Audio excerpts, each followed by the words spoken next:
习近平他主要的还是要展现一个所谓平衡的策略。中欧的这个经贸是有非常大的一个冲突，针对民主的一个基本价值人权啊，那么中国它在这一方面并不符合欧盟的一些的基本的标准，我相信也不可能立即的改变，但是呢，至少他们有提出一些努力的方向。大家好，欢迎回到政大国关中心，我是俊。最近外媒关注的焦点绝非是习近平访欧莫属了吧？中国大陆主席习近平睽违5年再一次的访问欧洲，并且只选定了法国、塞尔维亚以及匈牙利等3个国家。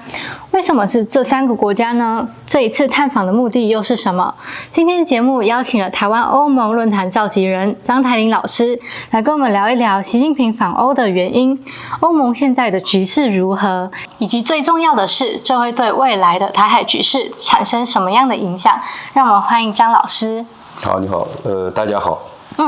那我想问一下老师，就是这一次习近平访欧的主要目的是什么？那谈论了什么样的议题？它主要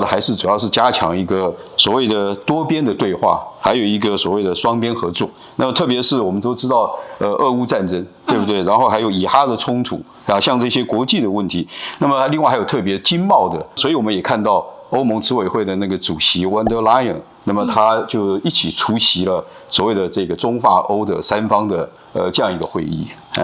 这一次因为习近平选的国家有法国、塞尔维亚跟匈牙利，那老师就是想问一下，为什么是这3个国家？习近平他主要的还是要展现一个所谓平衡的策略。马克宏在送行的时候呢，也特别强调说，这一次习近平访问欧洲或访问法国那么让这个世界的平衡带来非常重要的一个意涵。第一个层面，就是元首外交，因为我们都知道这个习近平他跟这3个国家，中法、塞尔维亚，还有包括匈牙利，都长期他已经建立好了一个全面战略伙伴关系。那么另外呢，还有一个战略平衡的层次，法国在这个欧盟是扮演一个非常重要的角色，而且法国它是目前欧盟里面唯一的这个安理会的常任理事国。很多人不太提这一点那所以2国本来就要经常面对很多国际的重大议题。在匈牙利来讲的话呢，他7月要接欧盟轮值的主席了。所以我们就考虑到这里面有一些的经贸的这还有很多重要的一些的战略的意涵。那么第3个层次就是所谓的经贸平衡，因为我们知道当前这个中欧的这个经贸是有非常大的一个冲突特别我们看到什么电动车的这个调查的问题所以因此呢，欧盟也知道，法国也知道，他们没有办法一个国家来面对中国这样的一个经贸的一个力量。所以为什么我们看到这个von der Leyen 被邀请一起来谈这个欧盟经贸的问题？因为当这个欧盟批判中国所谓的产能过剩或是说一些所谓的补助，那实际上我们也看到这个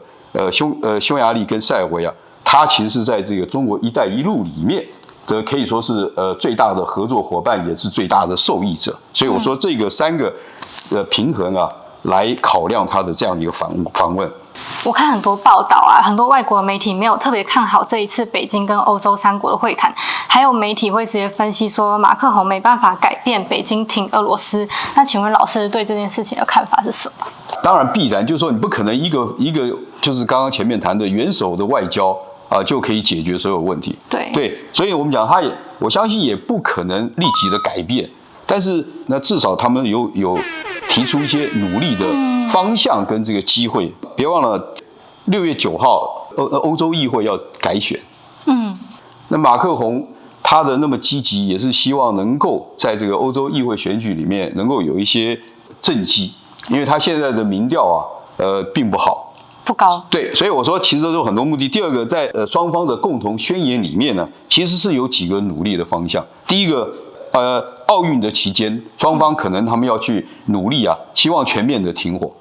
除了俄乌战争以外，还有以巴冲突，就国际冲突先停战或停火。第二个，他说，譬如说预计大概在这个下个月，瑞士会召开一个所谓俄乌的和平的这个会议。第3个就是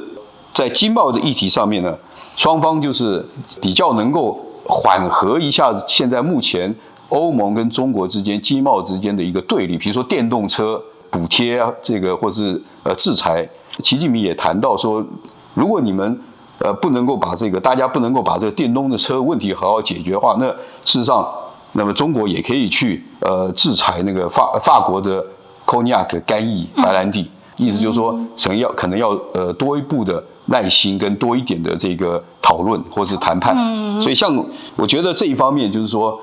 基本上它还是有一些这个作用，有一些作用。就国际大国的这样的互动，还是值得我们去关注跟关心。这一次的会谈呢，会不会影响到未来台海局势的发展？当然，中国它希望对这个欧盟能够发展一个很好的关系，但是目前的话，我们也看到，因为尤其在经贸上面，欧盟它是属于赤字，大幅赤字，所以就是欧盟也希望能够对于这个中国在经贸上面有一些的转变。不过基本上来讲的话，我们看这个欧盟对中国的话，应该要这几年来用2019年来看。2019年其实欧洲它长期以来一直在对这个中国的这个政策上面也在检讨。那2019年欧盟有公告了一个欧盟对中的一个政策，主要的就是有3个主轴。第一个是它视中国啊，就视中国为一个合作的伙伴。第二个呢，定位为一个竞争，也就是说在经贸的这个层次，它有很多的甚至安全的议题上面，它有很多的竞争。那么第3个就是所谓的制度性的一个对立，制度性的对立就是针对民主的一个基本价值、人权啊。那么中国它在这一方面并不符合欧盟的一些的基本的标准，或是一些理念，所以那么他们会在这一方面呢是一个敌对的。有关在这个策略里面呢，那么特别对于台海的安全呢也非常着力，他们在很多的这个高峰会议里面也都是宣示了对于台海安全议题的一个重视，所以因此我觉得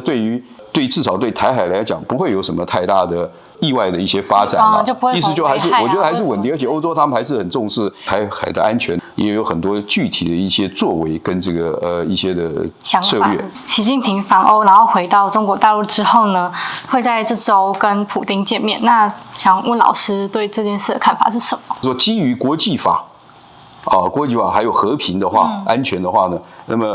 马克龙说他们都是同意。我们从一个长久的一个脉络来看，他们彼此间没有什么重大的战略跟这个利益冲突，他们其实基本上都是希望比较和平稳定的啦。对但是他们也一直都不希望在这个所谓的美国或是跟美国跟全世界的冲突对立里面来选边站。今天的节目就到这边结束，谢谢我们张老师的分享。看完这一集节目，你们会怎么样看待习近平访欧呢？如果喜欢我们的影片，记得帮我按赞、订阅、分享加开启小铃铛通知。我们下集见，拜拜。拜拜。